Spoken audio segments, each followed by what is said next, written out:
Aujourd'hui, nous allons parler de la migration. La migration est un phénomène qui date des années et des années. Donc, les personnes qui quittent leur culture pour arriver pour partir dans une autre culture, afin de pouvoir, par exemple, fuir la guerre, fuir les conditions économiques et fuir les conditions politiques. Alors, les conditions politiques, c'est tout ce qui même avant, je veux dire la structure d'aujourd'hui, c'était les chefs, c'était les rois, tout ce qui avait en fait une institution qui marquait un pays.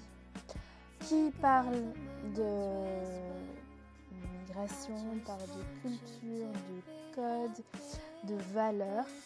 Et sans la culture, en fait, le sujet, l'être humain, n'existerait tout simplement pas. La culture fait partie de notre vie quotidienne, fait partie en fait de ce qui construit la société dans chacun des pays, dans chacun des continents. Et en fonction des pays et en fonction des continents, les codes, les valeurs sont différentes. Et des fois même, il ne faut même pas aller plus loin, qu'il suffit juste d'aller d'une région à une autre.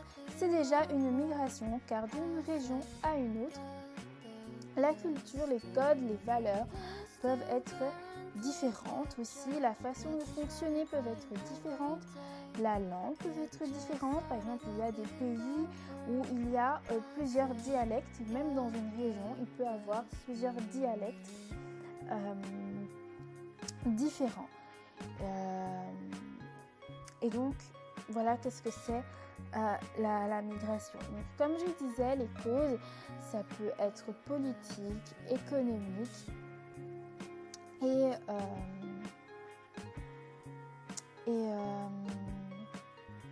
voilà, pour des conditions aussi, une condition d'avoir une meilleure vie. Ça peut être aussi parce que dans son pays d'origine, on est menacé de mort et que du coup on doit partir en exil, ainsi de suite. Alors souvent, la plupart des personnes ont des préjugés sur les personnes qui viennent migrer dans leur pays, notamment ici en Occident, où il y a énormément de préjugés sur les personnes migrantes qui quittent leur pays d'origine pour venir s'installer ici en espérant une meilleure vie pour eux, pour leurs enfants, ainsi de suite. Mais les personnes qui ont des a priori, ne réfléchissent pas plus loin, ne cherchent pas plus loin à savoir en fait qu'est-ce qui pourrait pousser une personne à quitter son pays d'origine, à quitter ses codes, à quitter sa culture, à quitter ses valeurs et comment elle se sent en fait lorsqu'elle arrive dans son pays d'accueil. Donc c'est ça que nous allons discuter ensemble.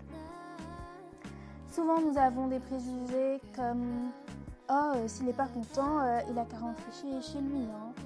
Oh, mais qu'est-ce qu'il vient faire ici? Il vient nous envahir, il vient nous voler notre travail, tout. Oh, ces migrants, hein, vraiment, ils dérangent. » Toutes ces personnes ont ces préjugés sans savoir en fait pourquoi la personne est là. Souvent les causes peuvent être économiques, par exemple, tout simplement parce que dans son pays c'est la misère et il cherche une meilleure vie pour lui-même et pour ses enfants. Et ce qui se passe, c'est que à chaque fois qu'on donne l'image de l'Occident, c'est que tout est beau, que c'est les paradis, que s'il se déplace, qu'il va avoir de l'argent, qu'il va pouvoir nourrir sa famille, qui est au pays, qui va pouvoir faire des études, qui va pouvoir avancer, qu'il va être bien, ainsi de suite, etc. Parce qu'il faut savoir que dans les autres pays, notamment en Afrique par exemple, l'Occident, l'image de l'Occident, c'est les gens qui habitent en Occident sont riches.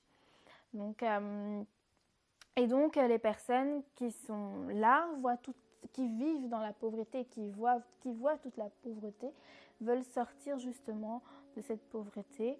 Et donc, du coup, elles font le chemin pour arriver en Europe et pour pouvoir, en fait, subvenir aux besoins de leur famille.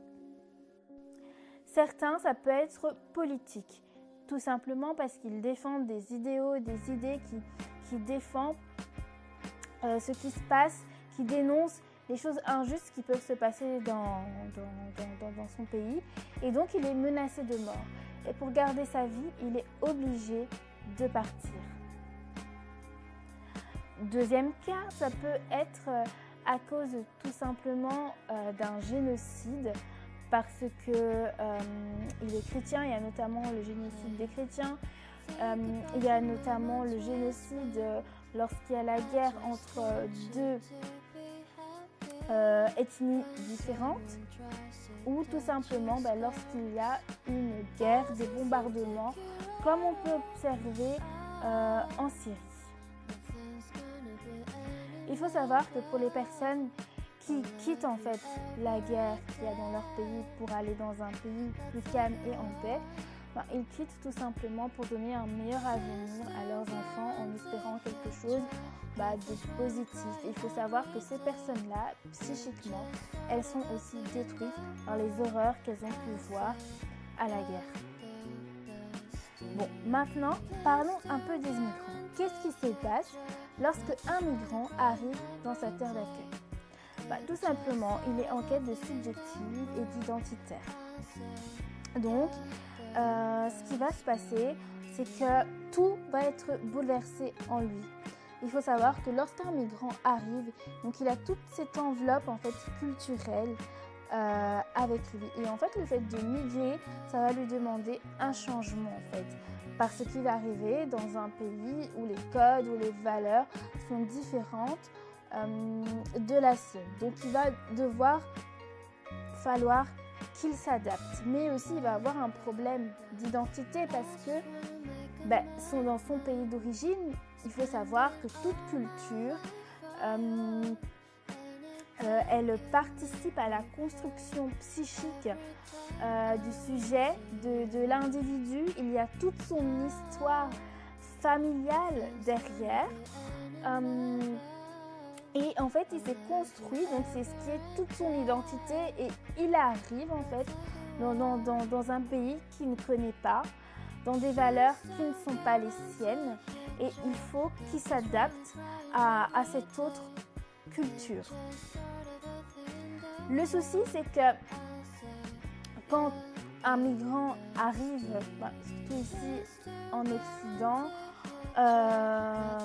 la plupart des personnes ont un certain jugement vis-à-vis d'eux, et ce qui fait que forcément ils ne peuvent pas renier qui ils sont, parce qu'en fait leur pays d'origine, c'est ce qui a construit leur identité, et qui sont là vraiment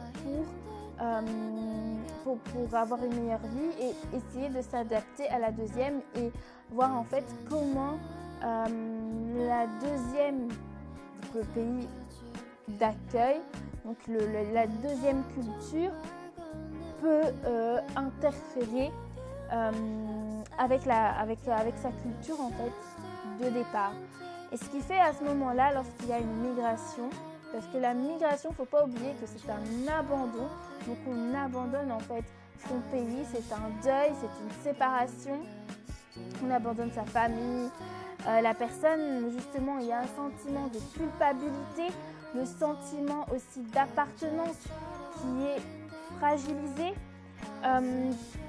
Et donc, il y a tout ça dans sa structure mentale qui est impacté, et ce qui fait que c'est quand même un traumatisme de faire ça, de tout quitter, de dire au revoir, ainsi de suite. Il ne faut pas aussi oublier le parcours migratoire, qu'est-ce qui s'est passé, qu'est-ce qu'il a vu. Il faut savoir que dans ce parcours de migration, donc il y en a qui viennent via l'avion, où c'est moins traumatisant, et il y en a qui arrivent par la mer où c'est beaucoup plus traumatisant parce que ils observent en fait des choses qui sont vraiment atroces.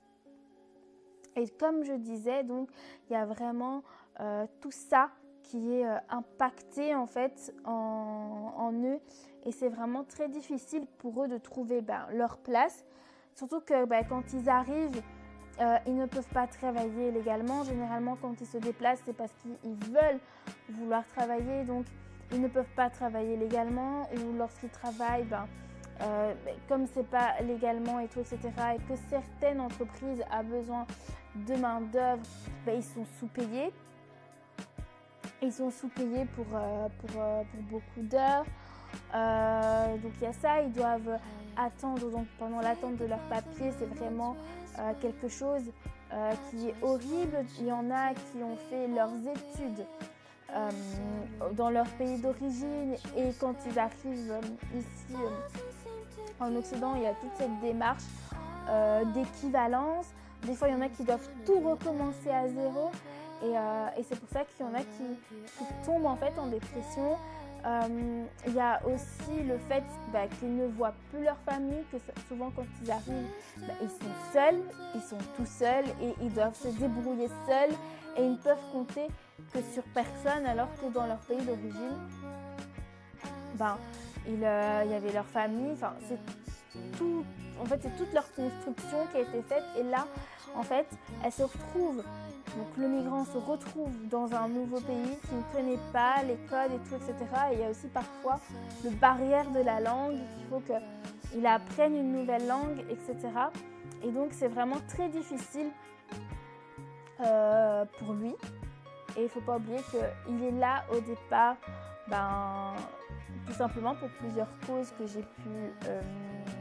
j'ai pu citer. Et donc c'est vraiment très difficile pour lui parce que du coup, comme je disais, son sentiment d'appartenance est fragilisé. Il y a une perte d'estime de lui-même à cause de toutes ces démarches. Il a l'impression qu'on ne l'accepte pas tel qu'il est en fait. Et donc c'est vraiment ça qui est vraiment très très important à comprendre. Alors, il faut prendre en compte aussi dans les problématiques les raisons historiques, parce qu'il y a des raisons historiques. Donc, le contextuel, il faut vraiment englober en fait tout ça, c'est-à-dire la colonisation, la décolonisation, les guerres, toute l'histoire qu'il y a par rapport au pays, qui a aussi un impact, qui peut aussi avoir un impact justement dans la problématique.